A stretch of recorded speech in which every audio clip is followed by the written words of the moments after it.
स्वाभाविक रूप से जब नई सरकार बनती है तो नई सरकार बनने के बाद कुछ कामकाज की दृष्टि से नए इनिशिएटिव्स की उम्मीद भी लोगों को होती है और सरकार को नई सोच के साथ नए तरीके से काम की शुरुआत करनी भी चाहिए। उस दृष्टि से हिमाचल प्रदेश में उस दिशा में प्रयत्न हुए हैं।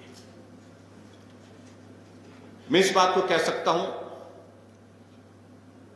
कि कार्य संस्कृति की दृष्टि से अगर मुझे हिमाचल प्रदेश में अगर अपनी बात कहनी है तो एक स्थापित परंपरा पिछले कई दशकों से बनी थी। सरकार नई बनती थी, पहला काम पूर्व सरकार के कुछ फैसलों को रद्द करना, पूर्व सरकार के कुछ लोगों के खिलाफ मामले दर्ज करना, कार्रवाई की बात कहना, ऐसी बातों से शुरुआत होती थी। और हिमाचल प्रदेश में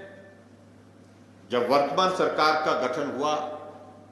तो हमने कहा कि इस परंपरा को बदलने की आवश्यकता है। हिमाचल देवभूमि के नाम से जाना जाता है, पहचाना जाता है, और ऐसी परिस्थिति में ये संस्कृति जो बदले की भावना से, राजनीतिक बदले की भावना से काम करने की, इस संस्कृति को बढ़ावा नहीं देना चाहिए देवभूमि हिमाचल प्रदेश में।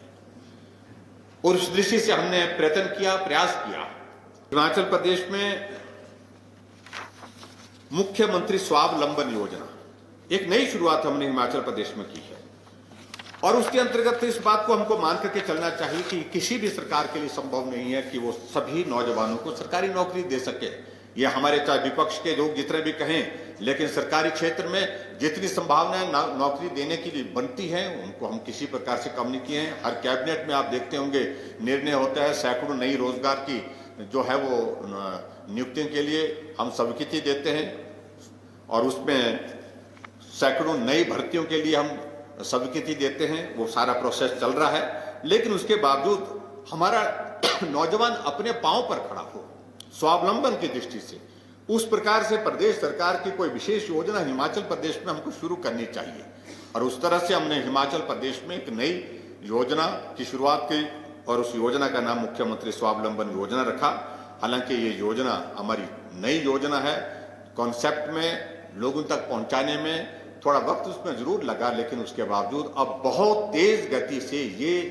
इस योजना का लाभ लेने के लिए हमारे नौजवान आगे आ रहे हैं। इस योजना के अंतर्गत जहां हम 40 लाख रुपए का लोन देते हैं, अगर हमारा बेटा कोई इस काम को करता है, नौजवान हमारा साथी कोई करता है कोई स्वावलंबन योजना के अंतर्गत, उसको 25% सब्सिडी दे रहे हैं। और अगर हमारी बेटी, हमारी बहन करती है तो उनके लिए ये सब्सिडी 30% है, 30% है। और उस दृष्टि से हिमाचल प्रदेश में ये शुरुआत हुई और अभी तक जो है 1055 से ज्यादा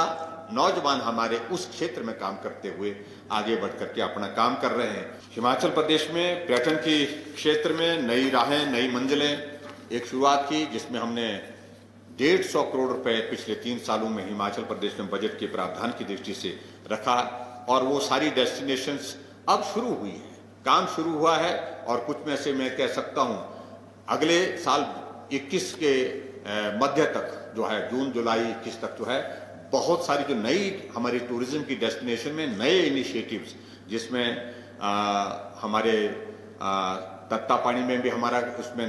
नई राहें नई मंजिल के अंतर्गत काम हो रहा है, पौंग डैम में भी नई राहें नई मंजिल के तहत हमारा काम हो रहा है और उसके साथ साथ व्हीलिंग में भी नई राहें नई मंजिल के अंतर्गत काम हो रहा है। जंजैहली के क्षेत्र में भी हमारी नई राहें नई मंजिल के अंतर्गत काम हो रहा है इको टूरिज्म की दृष्टि से। चांसर के क्षेत्र में भी चीजें आगे बढ़ी हैं और उसी तरह से मंडी में शिवधाम की दृष्टि से भी, क्योंकि उसकी टेंडर की प्रोसेस कंप्लीट हो गई है और टेंडर की प्रोसेस कंप्लीट होने के बाद जो है फॉरेस्ट की क्लियरेंस जो है सुप्रीम कोर्ट में अंतिम चरण पर, जैसे भी हमको वहां से वो क्लियरेंसेज मिलती हैं उसके बाद हम आगे बढ़ करके काम करने की स्थिति। नई डेस्टिनेशन डेवलप करना,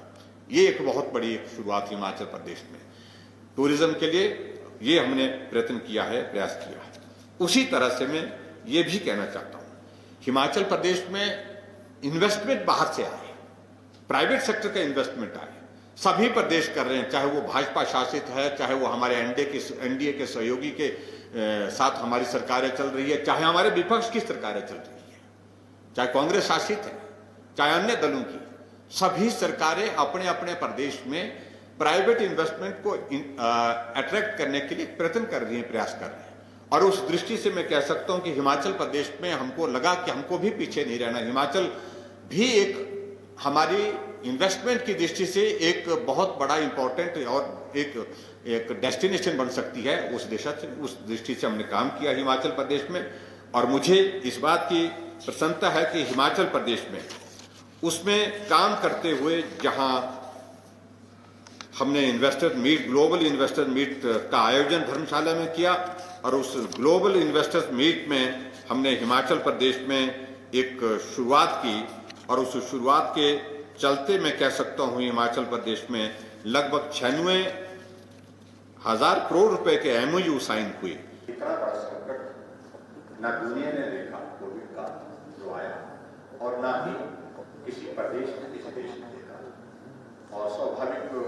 मैं समझता हूं कि पूर्व की सरकार सारी सौभाग्यशाली थी, ऐसे दौर में सबको गुजरना नहीं पड़ा। और ऐसी परिस्थिति में मैं ये जरूर कहना चाहता हूं कि जहां हिमाचल प्रदेश के फाइनेंशियल हेल्थ पर जो है कोविड का इम्पैक्ट आया, इसमें छुपाने वाली बात कोई नहीं है, लेकिन उसके बावजूद मैं इतना जरूर कहना चाहता हूं कि फिर भी जो भी हम कर सकते थे वो हम करने की कोशिश करें। हिमाचल पूरे देश भर में एक ऐसा प्रदेश है जहां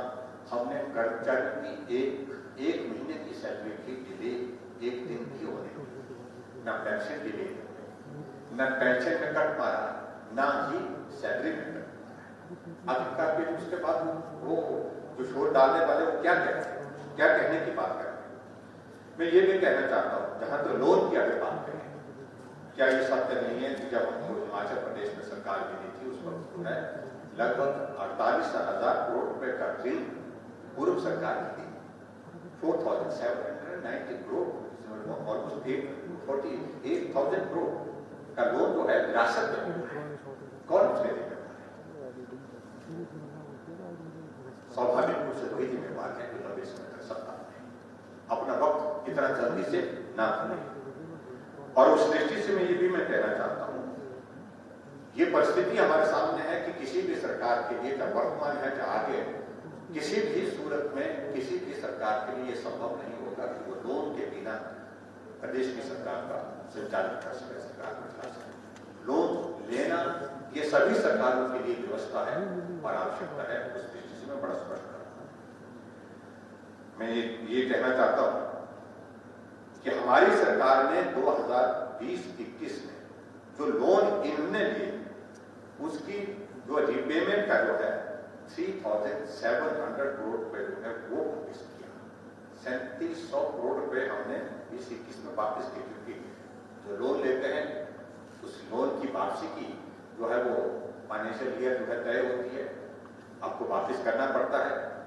क्या ये लोन हमारी ही जो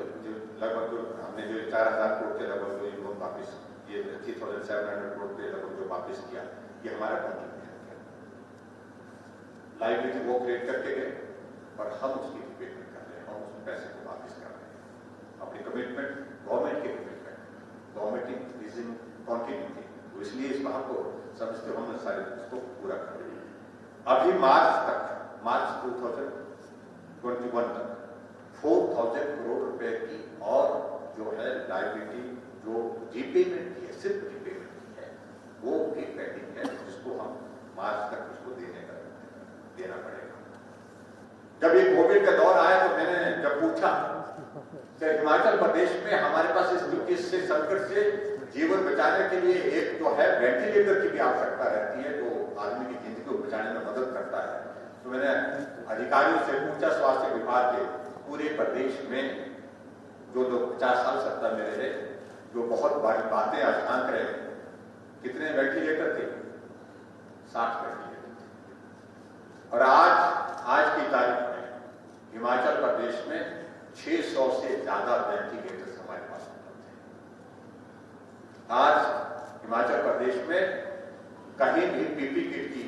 कमी नहीं है, कहीं मास्क की कमी नहीं, सैनिटाइजर की कमी नहीं। और उसके बाद जो भी इस सारे इसमें जो व्यवस्था की दृष्टि से सारी चीजें की जा सकती थी, हमने हिमाचल प्रदेश में 2.5 लाख लोगों को दूसरे प्रदेशों में और देशों में से वापिस लाए हैं। और ये भी एक विचित्र परिस्थिति थी, उस वक्त भी शोर डालते थे, राज्यपाल महोदय जी के पास भी गए